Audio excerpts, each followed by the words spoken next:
ወደ ቁርአኑ ሐሳብ ወስዳችኋለሁ። ቁርአንና ዕውቀት።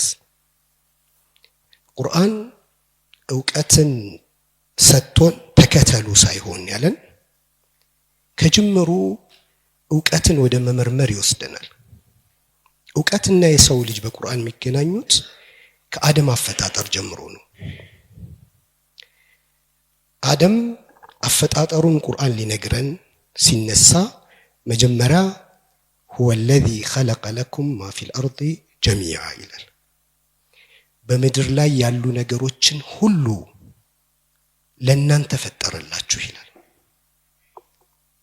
በሌላ አያ ደግሞ وسخر لكم ما في السماوات وما في الأرض በሰማያትና በምድር ያሉ ነገሮችን ሁሉ እናንተ መመርመር ለእናንተ አገልግሎት ማዋል እንድትችሉ ምቹና ገር አደረግ ነው ይላል። ቀጥሎ የሚያነሳው ስለ አደም አፈጣጠር ነው። وإذ قال ربك للملائكة إني جاعل في الأرض خليفة ለመላእክት ጌታህ ባለ ጊዜ አስታውስ ይላል። እኔ ምድር ላይ ኸሊፋ ምትክ መሪን አስተዳዳሪን ፈጥራለሁኝ ይላል። ይህን ጊዜ መላእክት ጥያቄ አነሱ። قالوا أتجعل فيها من يفسد فيها ويسفك الدماء የሰው ልጅ ሁለት ችግር አለበት። ሁለቱ ችግሮች መላእክት ምን ብለው ጠቅሰውታል? አንደኛው ምድር ላይ ቀውስ መፍጠር፣ ሁለተኛው ደግሞ ደም ማፍሰስ። ይሄ የሰው ልጅ ችግሩ ነው።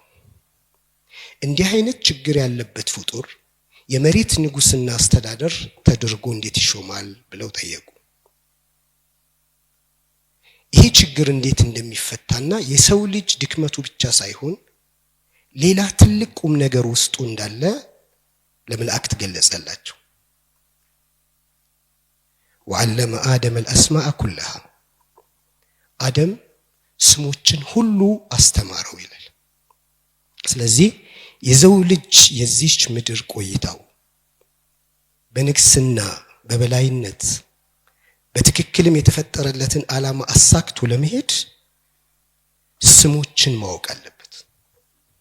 ስሞችና ስሞች የተሸከሟቸው ሐሳቦች ማወቅ፣ ይሄም ደግሞ ከሰማይ በመጣ ዕውቀት ታግዞ ስሞችን ማወቅ ነው።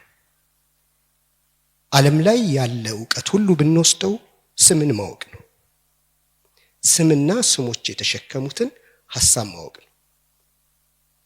አንድ ህዝብ ወደ ስልጣኔ ለመሄድ ወደ እድገት ለመሄድ በጋራ አብሮ የመኖርን ባህል ለማዳበር ከኢንሲቪሊቲ ከመሃይምነት ለመውጣት መጠየቅ ያለብን ቀጣዩ ትውልድ ምን ያህል ሪች የሆኑ በውስጣቸው ትላልቅ ሐሳብ የያዙ ስሞችን ያውቃሉ።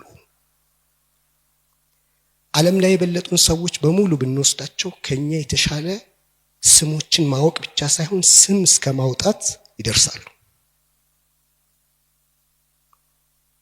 ከዚህ በፊት የነበሩ ስልጣኔዎች ላይ ህፃናት እስከ 30,000 50,000 ቃላቶችና ስሞችን ያውቁ እንደነበረ ጥናቶች ያሳያሉ። በዚህ ዘመን ያለው ደግሞ 3,000 አይሞላም። 3,000ም ትርኪ ምርኪ ይበዛዋል። ታላላቅ ሰውና ህዝብ ሀገር የሚመሰረተው ጥልቅ የሆኑ ስሞችን መተንተን በጥልቀት መረዳት ከመቻል ጋር ነው። ስለዚህ የሰው ልጅ የዚች ምድር ምትክ ሆኖ ቀውስንና ደም ማፍሰስን ለማቆም የመጀመሪያ ጉዞ ስሞችን ማወቅ ነው። ምን ያህል ስሞች መተንተን ትችላላችሁ? የኢትዮጵያ ችግር መፍቻው ቁልፉ ለዚህ ጥያቄ መልስ መስጠት ነው። ብዙ ጊዜ ስለምናነሳው ፍትህ ወይም ዲሞክራሲ በምን ልክ ማብራራት እንችላለን? በምን ልክ ተብራርተዋል? በቋንቋችን ምን ያህል ጥናት ተደርገውባቸዋል?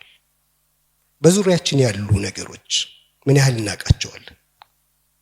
ከስሞቻቸው ባለፈ ባህሪያቸውን ለምን እንደዛ እንደሆኑ መሰል ዝርዝር ጉዳዮች ባወቅነው ልክ ነው የዚች ምድር ባለቤትና አስተዳዳሪ ምን ሆነ?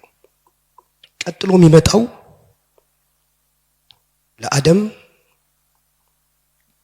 አላህ Subhanahu Wa Ta'ala ካሳወቀው በኋላ ለመላእክት ንገራቸው አለው። የሰው ልጅ ትልቁ ተአምሩ ሐሳብ ማደራጀት፣ ፍሰቱን ጠብቆ መገንባት፣ ያንን ሐሳብ ደግሞ መግለጽ መቻሉ ነው። በምን ልክ ነው ሐሳባችንን መግለጽ ምንችለው፣ መተንተን ምንችለው፣ ማደራጀት ምንችለው? ይሄ ፕሮሰስ ለመካሄድ በውስጣችን ብዙ ነገሮች በአግባቡ መሄድ አለባቸው። እንግዲህ አደም ቀጥሎ የታዘዘው ነገር ሐሳቡን መግለጽ ነው። ሐሳቡን ሲገልጽ መላእክት ሰገዱለት። ዕውቀት መያዝ መቻሉ፣ ይሄ ያወቀውን ዕውቀት አደራጅቶ መግለጽ መቻሉ ለዚህ የሚበቃና በርግጥም የሚገባው መሆኑን አምነው እንዲሰግዱ አደረጋቸው። ይሄ ጉዞ ወዴት ይወስደናል? አደም ዕውቀት ካገኘ በኋላ ቀጥታ ወደ ተፈጠረለት ምድር መጥቶ ጉዞ አልጀመረም፣ ኑሮ አልጀመረም። ገነት ነው የገባው። ገነት እንደ ቁርአን አስተምህሮ ተግባራዊ ልምምድ የሚያደርግበት ቦታ ነበር። ዕውቀት አለው፣ ግን ይሄን ዕውቀት በአግባቡ እንዳይጠቀም የሚከለክሉት የተለያዩ ችግሮች ነበሩ አደም ያላወቃቸው። ገነት ውስጥ ይሄንን አትብላ ተብሎ ሰይጣን አሳተው፣ ያንን በላ።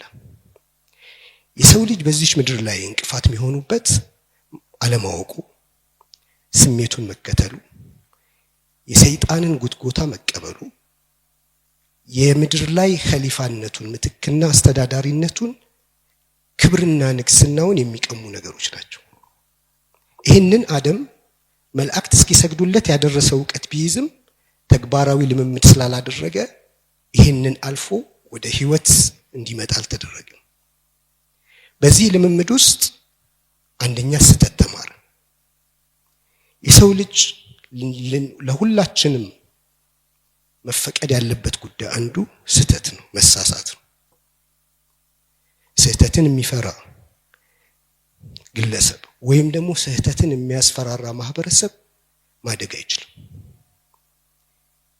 ብዙ ነገራችን በስህተት የተሞላ ነው።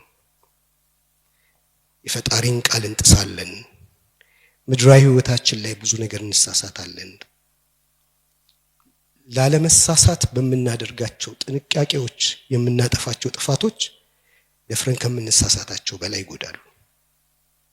ስለዚህ መሳሳት የሰው ልጅ አንዱ ባህሪ ነው፣ ልንቀበለው የሚገባ ወደ ዕውቀት የሚወስደው ልምምዱን ወደ ተደራጀና ወደ ተሻለ ነገር የሚወስደው ስህተት ነው። ስለዚህ አደም መሳሳት ነበረበት፣ ተሳስቷል። ቀጥሎ የሚመጣው በእስልምና አስተምህሮ ያለማቋረጥ ከስህተቱ መታረምና ወደሚቀጥለው ህይወት መቀጠል አለበት። ስለዚህ ምን ይላል ቁርአን? ፈተለቀ አደሙ ሚን ረቢሂ ከሊማቲን ፈታበ ዐለይህ። አደም ያን ስህተት ከሰራ በኋላ በጣም ውብ የሆኑ የገነት ልብስ ነበር የለበሰው። በለሱን ሲበላ ግን ይህ ጌጥና ውበት ተቀማ። እኛም እዚህ ምድር ላይ የሰይጣን ጉትጎታን ስንሰማ ክብራችንን፣ ጌጣችንን፣ ስብዕናችንን እናጣለን። ይሄ ማጣት ሌላ መመለሻ መንገድ መኖር ነበረበትና ለአደም መመለሻ መንገዱን አስተማረው። ለአላህ ይቅርታን ጠየቀ፣ አላህም ይቅርታ አደረገለት። የዚች ምድር አጠቃላይ ቆይታችን ይህንን ሰርክል ነው የሚወስደው። ማንኛውም ሰው ኦነርሺፕ ስሜት ከሌለው ኢትዮጵያ የኔ ናት የሚል ስሜት፣ አፍሪካ የኔ ናት፣ አገር ዓለም የኔ ነው ብሎ ካላለ የዕውቀት መንገዱም የፈጠራ ብቃቱም በዚች ምድር ላይ የሚያበረክተውም ነገር ይህንን ነገር በቀነሰው ልክ ነው የሚሆነው። የኛ ማለት ኪሳችንና አካውንታችን ላይ ያለ